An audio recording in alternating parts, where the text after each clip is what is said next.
आटे के बहरान पर वज़ीर-ए-आज़म इमरान खान को नोटिस लिए हुए 2 दिन गुजर गए और इन 2 दिनों के दौरान ज़ख़ीरा अंदोज़ों के खिलाफ क्या कार्रवाई की गई है।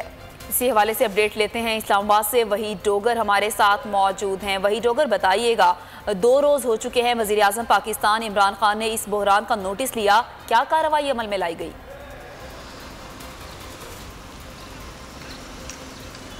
जी बिल्कुल, वफाकी दारुल-हुकूमत में अगर बात की जाए तो इस्लामाबाद में हाल ही में जब डिप्टी कमिश्नर इस्लामाबाद से गुज़श्ता रोज़ हमारी बात हुई तो उनका यही कहना था कि इस्लामाबाद में आटे का कोई बहरान नहीं है। और डिप्टी कमिश्नर इस्लामाबाद ने, अगर इस्लामाबाद इंतज़ामिया की बात की जाए तो उन्होंने 13 फ्री शॉप जो है वो कायम करके इस आटे के बहरान के मामले पर चुप साध ली है।